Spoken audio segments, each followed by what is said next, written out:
नमस्कार बंधुगण बंधु माने आपण माने समस्त को नूतन वर्ष 2026 हार्दिक शुभेच्छा एवं शुभकामना। यही आसुथिबा 2026 मसीहाटी आपण मानक पई शुभमय हेउ यह ईश्वर निकट में मोर एतिकी कामना। तेबे आजिर ये भिडियोटी कुंभ राशि व्यक्तिविशेष मानक पई बहुत गुरुत्वपूर्ण अटे, बहुत ही खास अटे। यही 2026 वर्ष रे कुंभ राशि व्यक्तिविशेष मानकर भाग्य रे केउ सबु परिवर्तन हेबा पई जाउची एवं कौन सबु आपणकर भाग्य रे घटिबा पई जाउअछि। आपणक जीवन रे जेउ सबु दुख कष्ट समस्या मान लागी रहितिला ताहा ए 2026 मसीह रे समाप्त हेबो ना नहीं एवं नवग्रह आपणको साथ देबे कि नहीं एवं आपणकर कैरियर रे ग्रोथ करिवे कि नहीं, आपणकर चाकरी क्षेत्र रे कर्म क्षेत्र रे एवं जो माने विद्यार्थी अटंती से माने तांकर शिक्षा क्षेत्र रे बा आपणकर प्रेम जीवन रे बा संतान संतति क्षेत्र रे आपणकर व्यवसाय रे उन्नति करिवे कि नहीं, आपणकर पारिवारिक जीवन दाम्पत्य जीवन किपरि रहिबो से विषय रे आमे माने विस्तार भाव रे आलोचना करिबा। सेथिपाई आपण माने भिडियोटी को स्किप न करी थरे मात्र शेष पर्यंत निश्चिंत देखंतु एवं आपणकर जदि कुंभ राशि होई थाए तेबे भिडियोटी को लाइक करी चैनल टी को सब्सक्राइब कर दियंतु एवं कमेंट बॉक्स रे जय माँ लक्ष्मी जय श्री जगन्नाथ अवश्य लिखि दियंतु।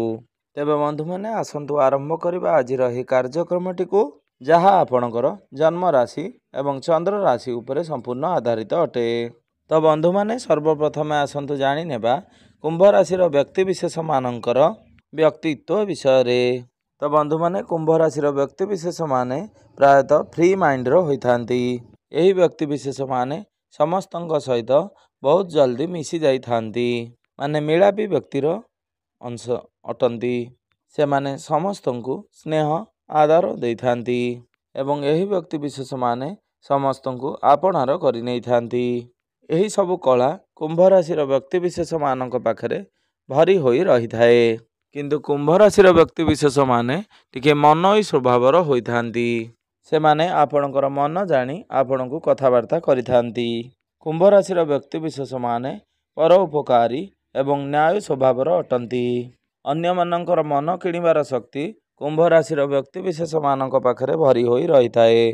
आपण बेले बेले अलसुआ स्वभावर देखा जाई थांती। एही अलसुआ गुण जोगु आपण अनेक समय असुविधार सम्मुखीन होई थांती। यह व्यतीत आपण बेले बेले इमोशनल मध्य होई जाई थांती एवं अन्य मानकु निजर भावी बहुत किछि कथा कहि देई थांती, जहा फल रे आपणको असुविधार मध्य सम्मुखीन हेबाकु पड़ी थाए। किंतु आपण भावी चिंती डिसीजन नै थांती, आपण बहुत भावी चिंती निष्पत्ति ग्रहण करि थांती। कुंभ राशि व्यक्तिविशेष माने बहुत ज्ञानी स्वभावर अटंती। तेबे कुंभ राशि व्यक्तिविशेष मानकर स्वभाव ठीक यही परि ही होई थाए। तेबे बंधु माने एबे आसंतु 2026 मसीहार वार्षिक राशिफल विषय रे जानिबा। आपण मानकु एई 2026 मसीहाटी केउ खुशी आनिदेब। तो बंधु माने कुंभ राशिटी हेउची शनि देवंकर मूल त्रिकोण राशि एवं शनि देवंकर अति प्रिय राशि हेउची कुंभ राशि एवं सर्वदा शनिदेव कुंभ राशि व्यक्तिविशेष मानकु टिके अधिक आशीर्वाद प्रदान करिथांती। तो यही 2026 मसीहार प्रथम रे ही शनि 7.5 अंतिम चरण चालू अछि, किंतु आपण मानक पई सबठारु बड़ कथा हेउची एही 2026 मसीहा रे ही शनि 7.5 समाप्ति हेबा पई जाउ अछि। तो कुंभ राशिटी हेउची वायु तत्वर राशि। तेबे बंधु माने आपण मानक पई सबठारु बड़ महत्वपूर्ण कथा हेउची आपण जदि निजको बदलाइबाकु चाहंती तो 2026 मसीहाटी आपणक पई बहुत भल रहिबो, कारण कुंभ राशि व्यक्तिविशेष माने डिसीजन नेबारे बहुत माहिर होई थांती। आपणको केउ काम केउ हिसाब रे करिवार अछि ताहा कुंभ राशि व्यक्तिविशेष मानकु बहुत भल भाबरे जणा थाए, किंतु केउ समय रे करिवार उचित ताहा आपण टिके कन्फ्यूज होई जांती। किंतु जदि आपण निजको बदलाई नेउछंती तो यही 2026 मसीहाटी आपणक पई बहुत अधिक शुभप्रद रहिबो। यही 2026 मसीहा रे आपणको बहुत अधिक सफलता प्राप्ति हेबो। किंतु जदि आपण निजको बदलाउ नाहंती बा कोनोसी नुआ करिवार चेष्टा करू नाहंती, आपण सेही परि रहि जाउछंती ତ ଆପଣଙ୍କ ପାଇଁ 2025ଟି ଯେପରି ଥିଲା 2026ଟି ସେହିପରି ହିଁ ରହିବ। ତେଣୁ ଆପଣଙ୍କ ଉପରେ ହିଁ ନିର୍ଭର କରେ 2026 ମସିହାରେ ଆପଣ କେତେ ଅଧିକ ସଫଳ ହୋଇପାରିବେ। କାରଣ 2026 ମସିହାରେ ଆପଣଙ୍କୁ ବହୁତ କିଛି ସଫଳତା ପ୍ରାପ୍ତି ହେବା ପାଇଁ ଯାଉଅଛି। କିନ୍ତୁ ଆପଣଙ୍କୁ ମଧ୍ୟ ଆପଣଙ୍କୁ ନିଜ ତରଫରୁ ଚେଷ୍ଟା କରିବାର ଅଛି।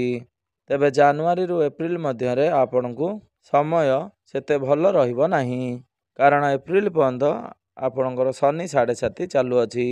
ଏପ୍ରିଲ ମାସରେ ଶନି 7.5 ସମାପ୍ତି ହୋଇଯିବ ଏବଂ ମଇ ମାସଠାରୁ ଆପଣଙ୍କ ପାଇଁ ଶୁଭ ସମୟ ଆରମ୍ଭ ହୋଇଯିବ। ତେବେ ବନ୍ଧୁମାନେ, ଶନି 7.5ର ସବୁଠାରୁ ଦ୍ୱିତୀୟ ଚରଣଟି ଅଧିକ କଷ୍ଟଦାୟକ ହୋଇଥାଏ। କିନ୍ତୁ ଅନ୍ତିମ ଚରଣରେ ଶନିଦେବ ସବୁକିଛି ଠିକ୍ ଠାକ୍ କରିଦେଇଥାନ୍ତି। ତ ଯେତେବେଳେ ଶନି 7.5 ଆପଣଙ୍କର ସମାପ୍ତ ହୋଇଯିବ, ତା ପରଠାରୁ ଆପଣ ଆପଣଙ୍କର ଜୀବନରୁ ଉନ୍ନତି ଦେଖିବା ପାଇଁ ପାଇବେ। ତ ବନ୍ଧୁମାନେ, ଏଥିପାଇଁ ଆପଣ ପ୍ରତ୍ୟେକ କ୍ଷେତ୍ରରେ କନଫ୍ୟୁଜ ହୋଇଯାଇଛନ୍ତି, କାରଣ ଆପଣଙ୍କର ଶନି 7.5 ଚାଲୁଅଛି। ତେବେ ବନ୍ଧୁମାନେ, ଆପଣ ଏଇ ମଇ ମାସଠାରୁ ଠିକ୍ ଜିନିଷରେ ଡିସିସନ୍ ନେଇପାରିବେ। ଆପଣଙ୍କର କ୍ୟାରିୟରକୁ ନେଇ, ଆପଣଙ୍କର ଶିକ୍ଷା କ୍ଷେତ୍ରକୁ ନେଇ, ଆପଣଙ୍କର ପାରିବାରିକ ସମ୍ପର୍କକୁ ନେଇ, ଦାମ୍ପତ୍ୟ ଜୀବନକୁ ନେଇ, ଆପଣଙ୍କର ପ୍ରେମ ଜୀବନକୁ ନେଇ ଆପଣ ପ୍ରତ୍ୟେକଟି କ୍ଷେତ୍ରରେ କନଫ୍ୟୁଜ ରହୁଥିଲେ। କୌଣସି ନା କୌଣସି ଭୟ ଆପଣଙ୍କର ମନ ଭିତରେ ଲାଗି ରହୁଥିଲା। କିନ୍ତୁ ତାହା ସବୁ ଆପଣଙ୍କର ଧୀରେ ଧୀରେ ଦୂର ହୋଇଯିବ। ଆପଣ ନିଜକୁ ଏନର୍ଜେଟିକ୍ ପାଇବେ। ଆପଣ ଯେଉଁ ଆର୍ଥିକ ସଙ୍କଟ ଦେଇ ଗତି କରୁଥିଲେ, ସେଥିରୁ ମଧ୍ୟ ଆପଣ ବାହାରି ଆସିବେ। ଆପଣ ଦେଖିବେ ଏଇ 2026 ମସିହା ମଇ ମାସଠାରୁ ଆପଣଙ୍କର ଫାଇନାନ୍ସିଆଲ ଗ୍ରୋଥ ହେବା ପାଇଁ ଲାଗିବ। ବିଜନେସରେ ଆପଣଙ୍କୁ ଯେଉଁ ବାରମ୍ବାର କ୍ଷତିର ସାମ୍ନା କରିବାକୁ ପଡ଼ୁଥିଲା, ଆପଣଙ୍କର ବିଜନେସରେ ମଧ୍ୟ ଆପଣ ଗ୍ରୋଥ ଦେଖିବାକୁ ପାଇବେ। ଆପଣଙ୍କର ଚାକିରି କ୍ଷେତ୍ରରେ ଆପଣଙ୍କର ଯେଉଁ ବିରୋଧରେ ପଲିଟିକ୍ସ ଚାଲିଥିଲା ବା ଆପଣଙ୍କୁ ବାରମ୍ବାର ତଳକୁ ଖସାଇବାକୁ ଯେଉଁ ଚେଷ୍ଟା ଚଳାଇଥିଲେ ଲୋକ, ତ ଆପଣ ଦେଖିବେ ଆପଣଙ୍କର କ୍ୟାରିୟର ବା ପରିବେଶରେ ଏକ ବହୁତ ଭଲ ପରିବର୍ତ୍ତନ ଆସିବ। ଆପଣଙ୍କୁ ଆପଣଙ୍କର ବସ୍ ବା ସିନିୟରଙ୍କ ଠାରୁ ସପୋର୍ଟ ମିଳିବ। ଆପଣଙ୍କୁ ଏଇ 2026 ମସିହାରେ ପଦୋନ୍ନତି ମିଳିବାର ସମ୍ଭାବନା ବନୁଅଛି। କ୍ୟାରିୟରକୁ ନେଇ ଆପଣଙ୍କ ମନ ଭିତରେ ଯେଉଁ କନଫ୍ୟୁଜନ୍ ଥିଲା ବା ଯେଉଁ ଡର ଲାଗି ରହିଥିଲା, ସେ ସବୁ ଆପେ ଆପେ ଦୂର ହୋଇଯିବ। ଯେଉଁମାନଙ୍କ ପାଖରେ କୌଣସି ଚାକିରି ନଥିଲା, ତ ଏଇ ମଇ ମାସ ଠାରୁ ଆପଣଙ୍କୁ ଚାକିରି ପ୍ରାପ୍ତି ହେବାର ବହୁତ ଅଧିକ ସମ୍ଭାବନା ବନୁଅଛି। ତେଣୁ ଆପଣ ନିଜ ତରଫରୁ ଚେଷ୍ଟା ଜାରି ରଖନ୍ତୁ। ଯଦି ଆପଣ କାହାରିକୁ ପଇସା ଦେଇଥିଲେ ବା ଆପଣଙ୍କୁ ସେହି ଟଙ୍କା ଫେରସ୍ତ ମିଳିପାରୁନଥିଲା, ତ ମଇ ମାସ ଠାରୁ ଆପଣ ନିଶ୍ଚିନ୍ତ ଭାବରେ ଦେଖିବେ ସେହି ଟଙ୍କା ଆପଣଙ୍କୁ ଫେରସ୍ତ ମିଳିଯିବ। ଯଦି ଆପଣଙ୍କ ଉପରେ ଋଣ କରଜର ଭାର ବଢ଼ି ଯାଇଥିଲା ବା ଆପଣ ଋଣ କରଜକୁ ଶୁଝିବାରେ ସକ୍ଷମ ହୋଇପାରୁନଥିଲେ, ତ ସେହି ଋଣ କରଜକୁ ଆପଣ ଶୁଝିବାରେ ସକ୍ଷମ ହେବେ। କାରଣ ଆପଣଙ୍କର ଇନକମ୍ରେ ଗ୍ରୋଥ ହେବ, ଆପଣଙ୍କର ଫାଇନାନ୍ସିଆଲ ଗ୍ରୋଥ ହେବ, ଆପଣଙ୍କର ଡେଲି ଇନକମ୍ ବଢ଼ିବ। ଯଦି ଆପଣ କିଛି ପାର୍ଟନରସିପ୍ରେ ବିଜନେସ୍ କରିବାକୁ ଚାହୁଁଥିଲେ, ତାହା ଆପଣ ବିନା ଦ୍ୱିଧାରେ କରିପାରିବେ। କିମ୍ବା ଏହି ମଇ ମାସ ପରେ ଆପଣ ଏପରି କିଛି କାମ କରିପାରନ୍ତି ଯେଉଁଥିରେ ଆପଣଙ୍କର ଡେଲି ଇନକମ୍ ହେବ। ଆପଣ ଆପଣଙ୍କର ଫାଇନାନ୍ସିଆଲ ଗ୍ରୋଥ ଦେଖିବାକୁ ପାଇବେ। ଏହି ମଇ ମାସ ପରଠାରୁ ଆପଣ କୌଣସି ପ୍ରପର୍ଟିରେ ଡିଲ୍ କରିପାରନ୍ତି, ନୂତନ ଯାନବାହନ କିଣାକିଣି କରିପାରନ୍ତି, ନୂତନ ଗୃହ ଇତ୍ୟାଦି ନିର୍ମାଣ କରିପାରନ୍ତି, ଆପଣ କୌଣସି ଲକ୍ଜରିୟସ୍ ଜିନିଷ କିଣାକିଣି କରିପାରନ୍ତି।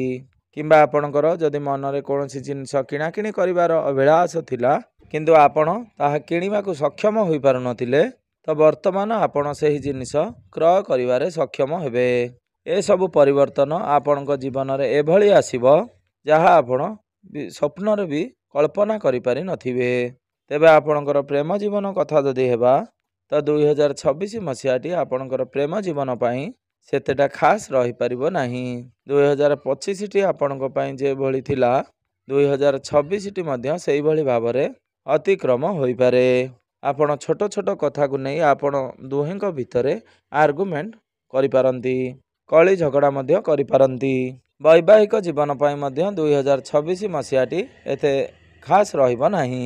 ଯେଉଁ ବ୍ୟକ୍ତି ବିଶେଷମାନେ ବିବାହ କରିନାହାନ୍ତି, ସେମାନଙ୍କର ବିବାହ ଯୋଗ ମଧ୍ୟ ଖୁବ୍ କମ୍ ରହୁଛି।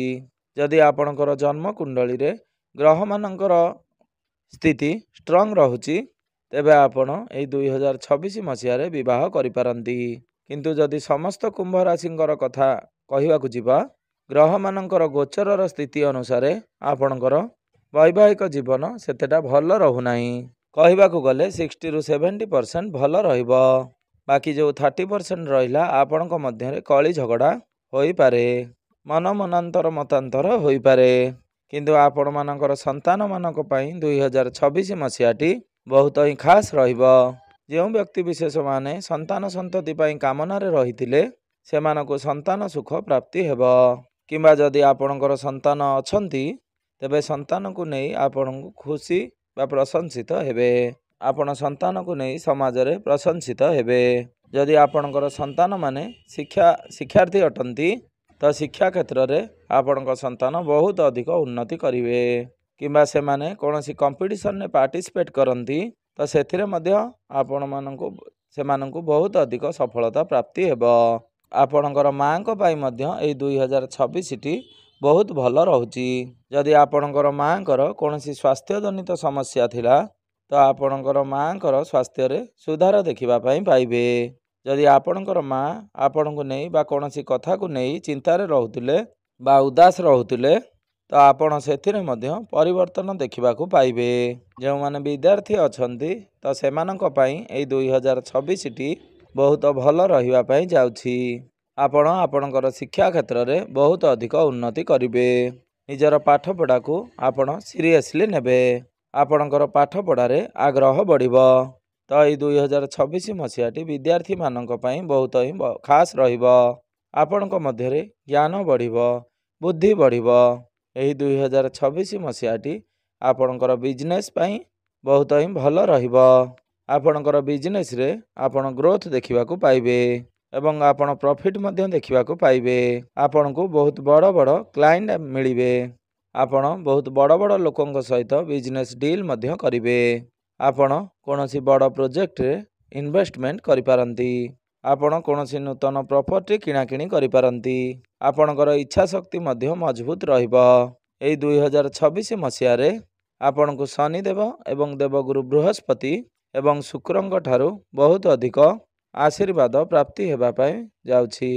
ଯାହାଫଳରେ ଆପଣ ଆପଣଙ୍କର ଜୀବନରେ ବହୁତ ଆଗକୁ ବଢ଼ିବା ପାଇଁ ଯାଉଛନ୍ତି। ଆପଣଙ୍କୁ ବହୁତ କିଛି ସଫଳତା ପ୍ରାପ୍ତି ହେବା ପାଇଁ ଯାଉଛି। ଆପଣ କୌଣସି ବିଦେଶ ଯାତ୍ରା କରିପାରନ୍ତି। ଆପଣ ଏପରି ସ୍ଥାନକୁ ଯାଇପାରନ୍ତି ଯେଉଁଠାକୁ ଯିବା ପାଇଁ ଆପଣ ଚାହୁଁଥିଲେ। ଆପଣଙ୍କୁ ସମସ୍ତ ପ୍ରକାରର ଭୌତିକ ସୁଖ ପ୍ରାପ୍ତି ହେବ। ଯଦି ଆପଣ ବିଦେଶରେ ସେଟେଲ୍ ହେବା ପାଇଁ ଚାହୁଁଥିଲେ ତ ଆପଣ ମଧ୍ୟ ତାହା ନିଶ୍ଚିନ୍ତ ଭାବରେ କରିପାରିବେ। ଆପଣଙ୍କୁ ବିଦେଶରୁ କୌଣସି ଖୁସି ଖବର ମିଳିପାରେ।